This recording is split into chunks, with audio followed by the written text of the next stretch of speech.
Baik, Assalamualaikum warahmatullahi wabarakatuh. Halo anak-anak, bagaimana kabarnya? Coba sekarang kalian perhatikan gambar ini. Nah, di sini ada beberapa anak yang memiliki ciri dari fisik yang berbeda. Ada yang memiliki kulit warna hitam, ada yang kulitnya coklat, ada yang sawo matang, ada yang putih. Begitupun juga dengan warna rambut ataupun bentuk mata. Pada hari ini kita akan belajar tentang materi genetik pada bab pewarisan sifat. Kalian akan belajar dengan saya, Pak Theo, khusus materi ini. Sebelum memulai pembelajaran, silakan kalian berdoa terlebih dahulu sesuai dengan kepercayaan masing-masing. Berdoa mulai.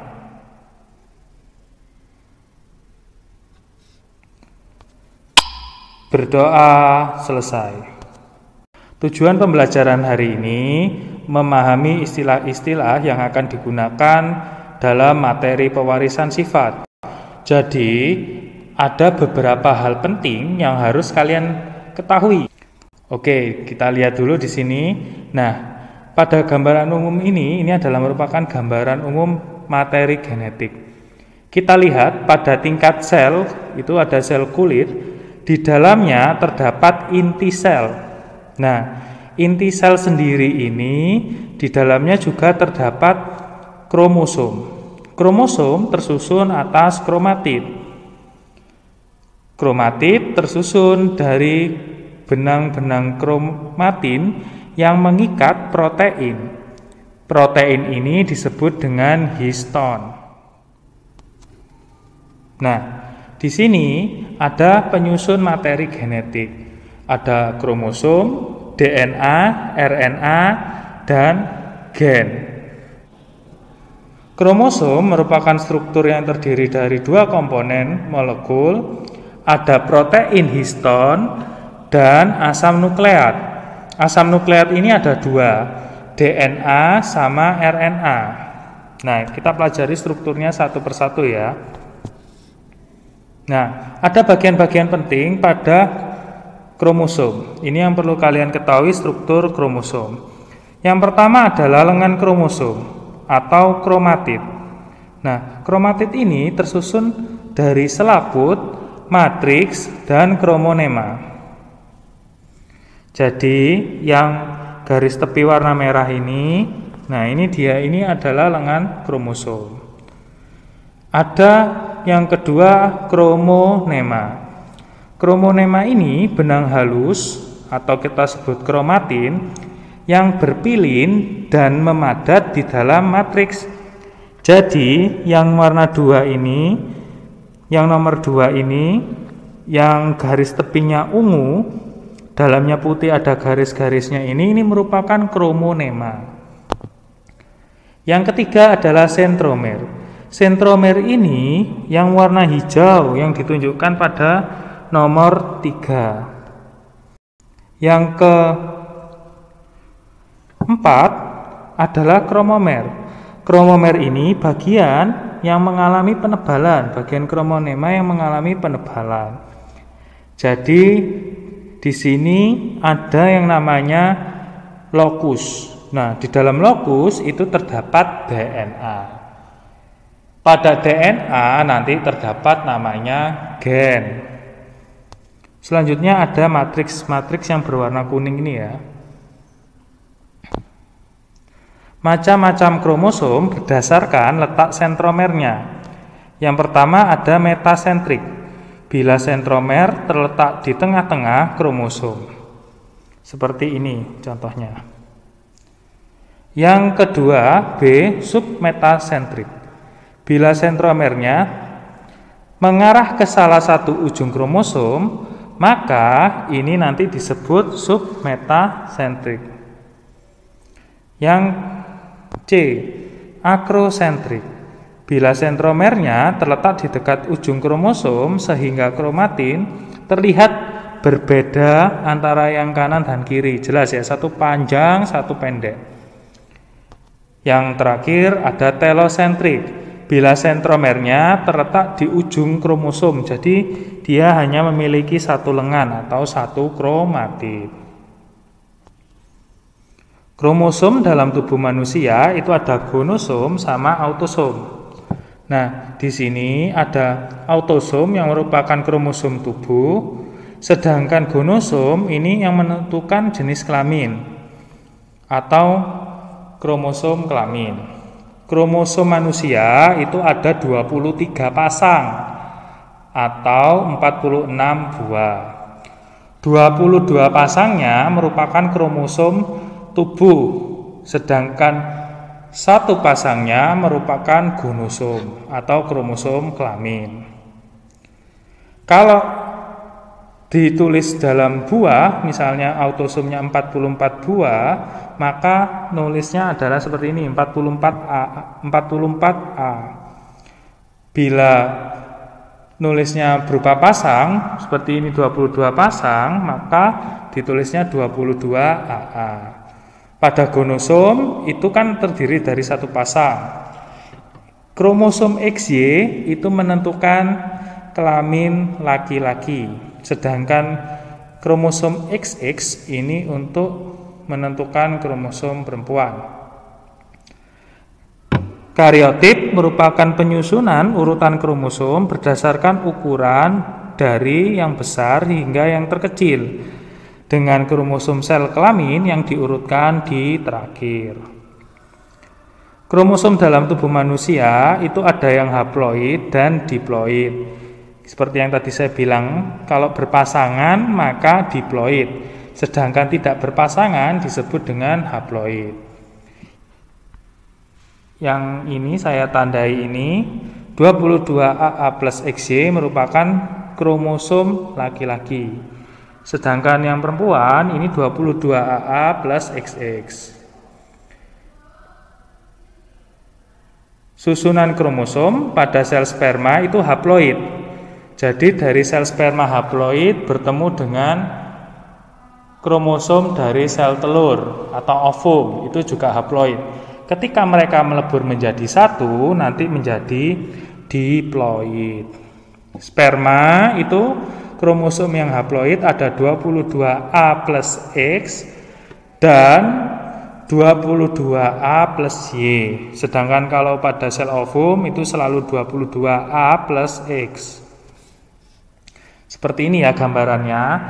Parental itu induk, ini akan digunakan. Habis itu ada gamet, ini adalah sel kelamin.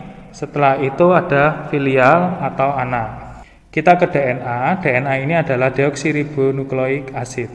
Jadi DNA ini tersusun strukturnya dari banyak nukleotida atau polinukleotida. Nah, satu nukleotida ini terdiri dari basa nitrogen, gugus fosfat, gula pentosa.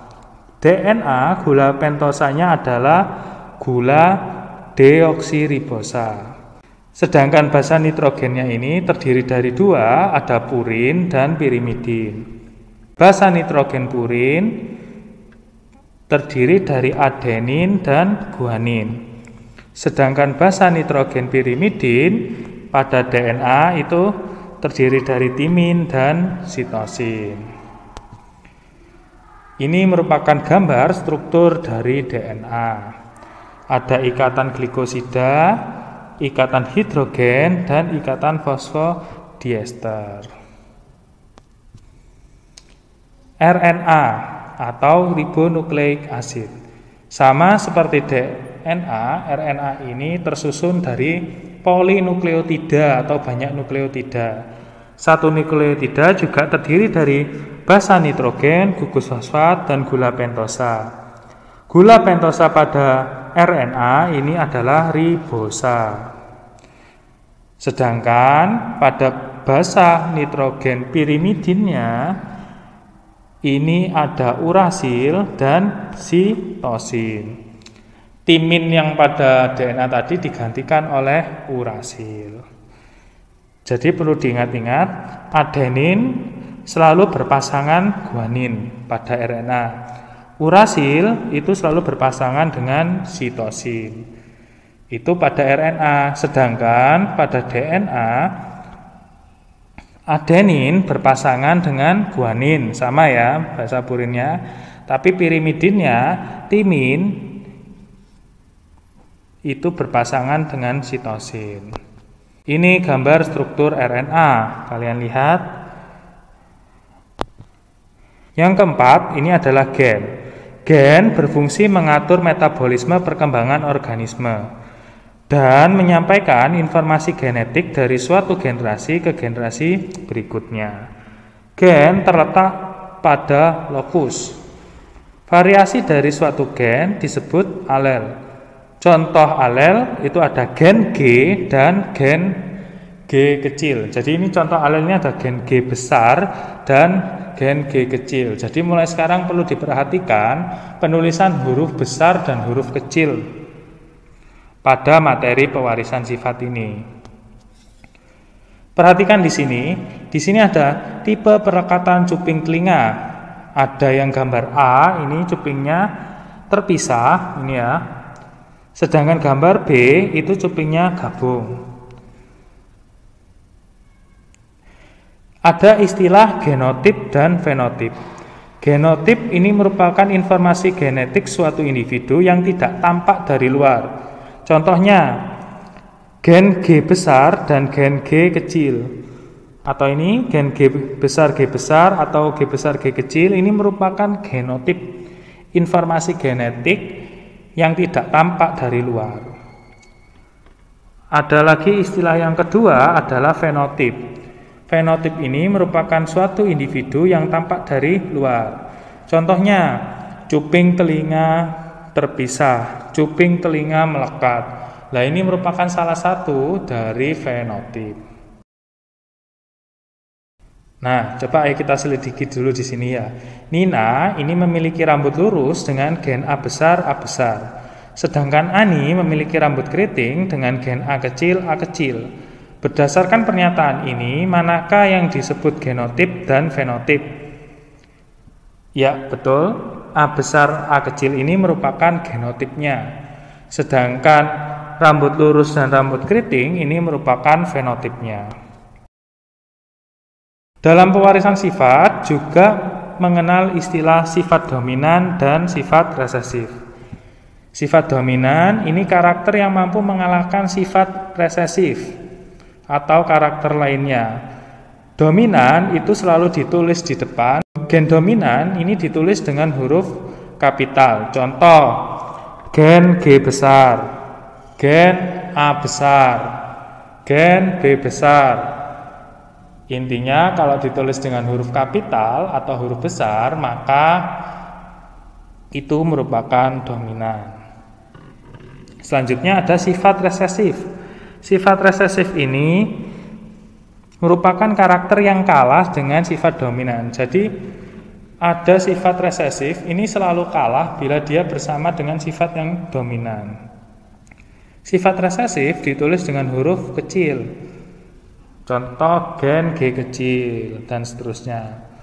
Catatan, bila suatu individu memiliki genotip G besar G kecil, maka di sini fenotipnya yang terlihat adalah yang dominan. Mana yang dominan?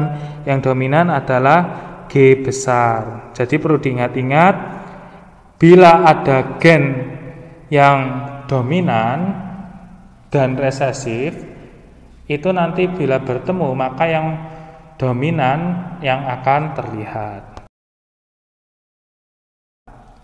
Ayo kita selidiki dulu. Gen A besar menunjukkan karakter kulit putih, sedangkan gen A kecil menunjukkan karakter kulit hitam. Jika Robin memiliki genotip A besar A kecil, maka fenotip dari Robin adalah ya putih, betul.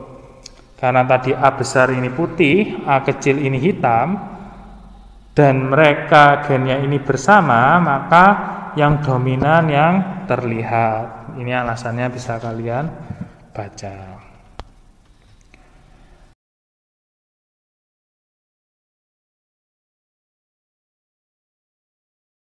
Lanjutan, kalian harus mengetahui ini ada homozigot dan heterozigot. Homozigot ini jika dua alel yang sama atau gen yang sama itu dalam satu lokus. Contohnya ini A besar, ini namanya homozigot, atau bisa A kecil sama. Gennya sama, dia terdapat di satu lokus. Sedangkan yang kedua ada heterozigot. Heterozigot ini jika dua alel yang berbeda terdapat pada satu lokus, contohnya A besar dan A kecil, ini disebut dengan heterozigot. Contohnya, bila gen genotip heterozigot, maka fenotip yang tampak itu adalah yang dominan, seperti yang saya beritahu tadi ya. Jadi kalau misalnya R besar ini mengartikan biji bulat, gen R kecil mengartikan biji keriput. Lalu ada biji tumbuhan yang memiliki genotip R besar, R kecil atau heterozigot. Maka fenotip yang tampak itu adalah yang dominan. Mana yang dominan? Yang dominan adalah biji bulat karena gennya adalah R besar. Oke anak-anak, saya rasa cukup untuk pembelajaran kali ini. Coba kalian pahami istilah-istilahnya, karena istilah-istilah ini akan selalu dipakai. Fenotip, genotip, dominan, resesif itu akan dipakai. Ada lagi nanti parental, gamet, dan filial. Demikian pembelajaran hari ini, semoga bermanfaat bagi kalian. Jangan lupa, bila ada pertanyaan silakan tanyakan ke grup WhatsApp atau menonton video pembelajaran di channel YouTube Solid IPA. Wassalamualaikum warahmatullahi wabarakatuh.